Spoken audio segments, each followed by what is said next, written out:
Now we're going to look at how we can animate a character using the puppet tool. The puppet tool allows you to use pins, which you can then use to manipulate the animation controls on your character. Let's take a look at how we can use the puppet tool. I've gone ahead and created a new composition called Flamingo Dance. It is a blank composition. I already have my flamingo layers that I brought in from a previous exercise, but these are all the individual pieces of the flamingo. In order to use the puppet tool, I'm going to need to bring in a non-layered file or a merged file. I'll go ahead and import in another instance of my flamingo. I'm going to bring this in as footage, and I'm just going to merge all of the layers. So I'll click OK. And as you can see, I have a merged Flamingo AI. I'm going to drag this into my comp, and I just get one instance of the flamingo rather than having all of the individual unique pieces. We're going to use the puppet tool to make changes to the image based on where we've added pins. The pins will allow us to control the character. It's almost like a marionette, and how the strings would allow you to control the individual pieces of the marionette. We use pins to do the same sort of thing in After Effects. We'll be using our puppet position pin tool, which is located right here.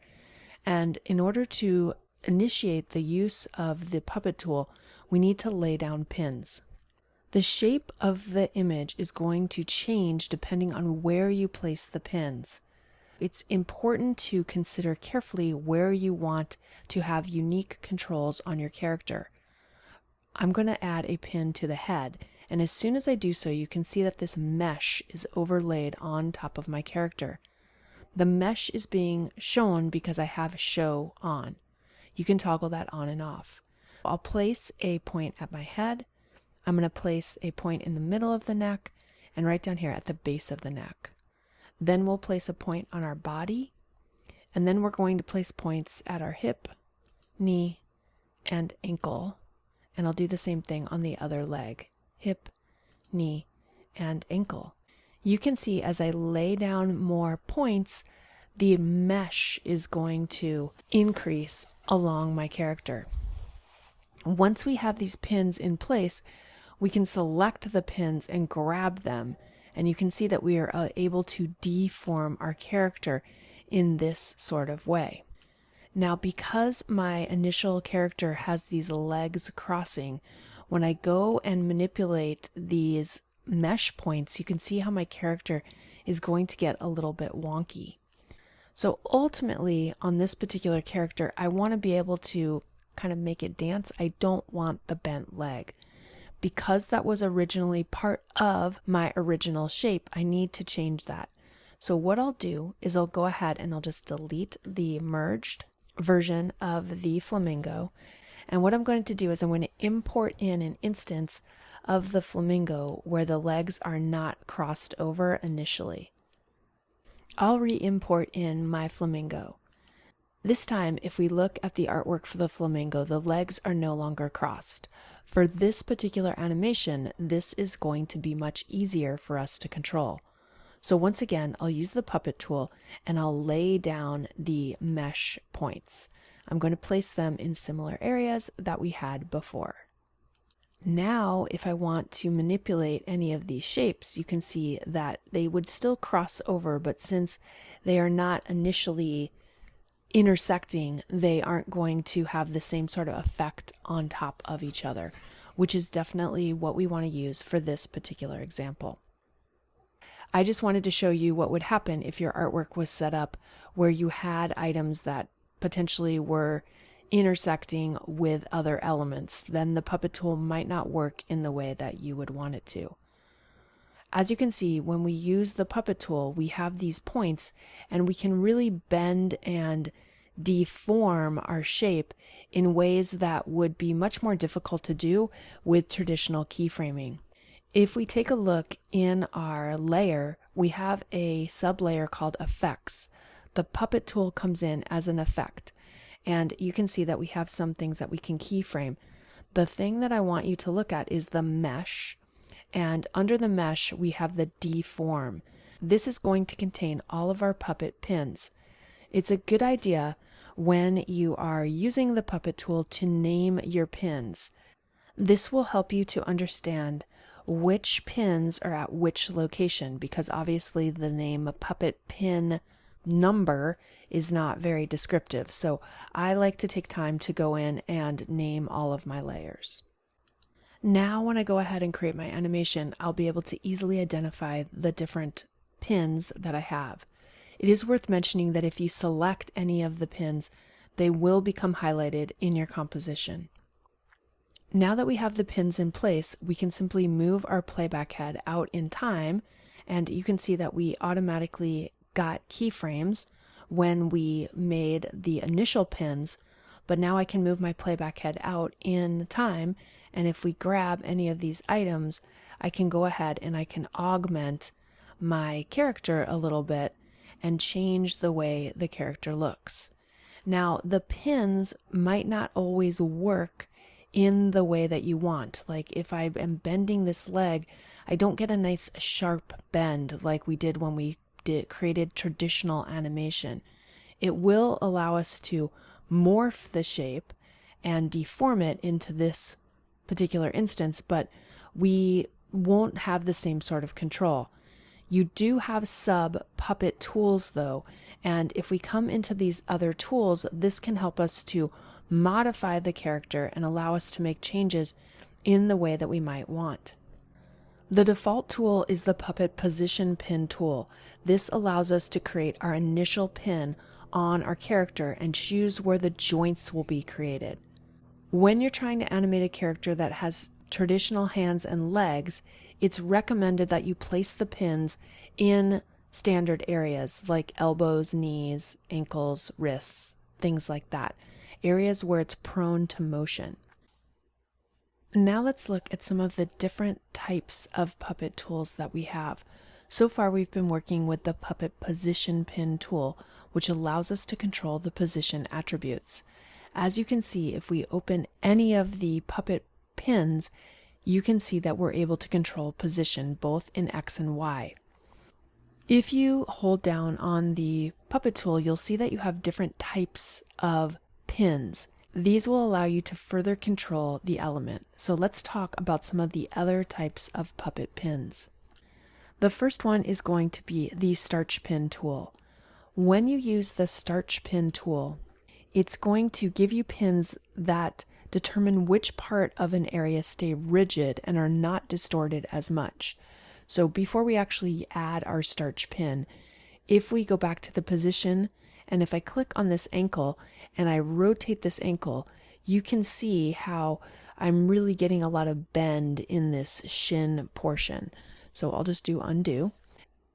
In order to use this puppet starch pin, you're going to want to lay down those pins before you add any sort of animation. I'll delete all of the keyframes that we had initially created, and then I'm just going to go ahead and I'm going to add the starch pin. So I'll come back and grab my puppet starch pin. I'm going to click in this shin area. And now if we go back to our puppet position tool and we bend the ankle, you're going to see how we don't get that same sort of bend. It is freezing to some extent this area of the character. And if we look, we have a new puppet pin, and if we open this up, you can see how the pin type is set to starch. So the starch pins will kind of stiffen parts of the image so that they're distorted a little bit less. I'm going to undo and just get rid of that. The next pin that we have is the Puppet Bend tool. The Bend tool allows you to warp, squash, or stretch certain areas. So I'm going to change my knees to the bend. And because I already have pins here, I can't place a pin in the exact same location, but we can select a pin.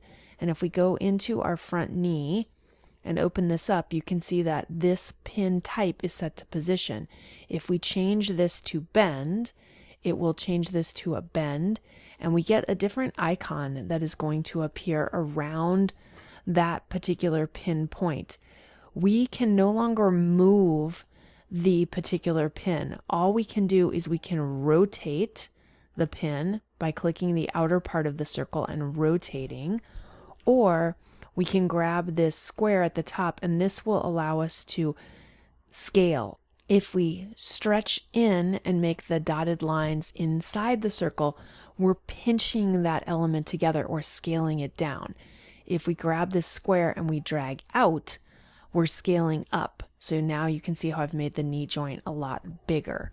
I'm just going to do undo to get back to what we had before, and I'll just turn that back into a position pin type. And then the other pin type is the advanced pin type. So once again, I'm just going to take my knee and I'm going to change this to advanced. And when we have advanced, we have the properties of position, scale, and rotation.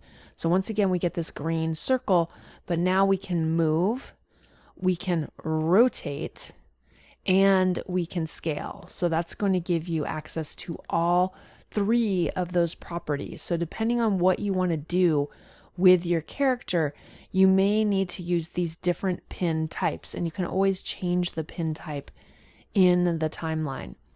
The final element that I want to show you that's part of the puppet pin tool, and let's just zoom out a tiny bit here, is when you grab any of your pins, if you bend an element, you will see that parts of the element will go behind other parts. So right now my beak is going behind the neck because I've grabbed this and dragged it in such a way. If you want to be able to prevent that from happening, you'll use the overlap tool. So if we come to the puppet tool and we select the puppet overlap pin tool, and what I'm going to do is I'm going to click on the head portion for the overlap.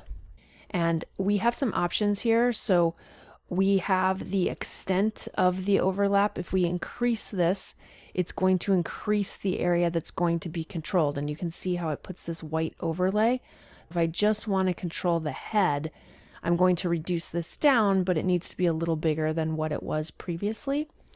And then if we want the head to always stay in front, we need to change in front up to a higher value. I'm just going to use 100. And now if we go ahead and grab our puppet tool, so I'm going to move back to my puppet position tool, and I'll grab the head. And if we drag the head now, you can see that the head is going to stay in front of the neck and the body. By using the overlap tool, I'm able to control those particular elements and say, hey, this is going to have some sort of priority to staying in front of other elements. So using these various tools, you can really have a lot of control over the exact positioning of your particular character. And I also just want to show you that when you add the overlap, you get an overlap option here. And this is another place where you can control the extent, the in front of, and the actual position of the overlap pin. Now that you understand the pins, let's go ahead and let's turn on keyframing for our deform pins. So what I'll do is I'll just, at frame 1, turn on keyframing for all of my various body part pins that we have created. And then I'll move out in time. So I'm going to move out about 10 frames. And we're just going to make modifications to our flamingo. I'm going to go ahead and have the head bend down a little bit. We'll bring the body up a little bit. We're going to raise this back hip and knee and foot. And then we'll go ahead and tilt this part of the flamingo forward a little bit, and we'll move this leg out like so. And then I'll move out another 10 frames or so. And for this example, I'm just going to copy the keyframes that we had just so that I can quickly show you how this works, and we'll paste them in place. And if we go ahead and it looks like I didn't copy these first 2 keyframes on my knee and ankle, so I'll just do that and put them at frame 20. If we play this animation segment, I'm going to change my work area so it's over the area that I want to focus on. And if we play this, you can see how my character is kind of moving in this weird little jumping sort of animation.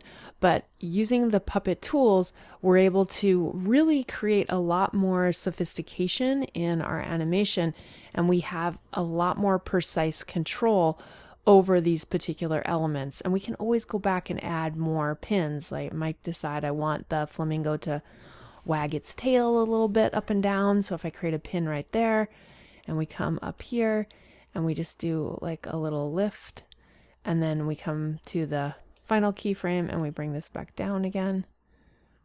You'll see if we play our animation now, that tip of the tail is going to have a little bit more of a swish type of movement as well.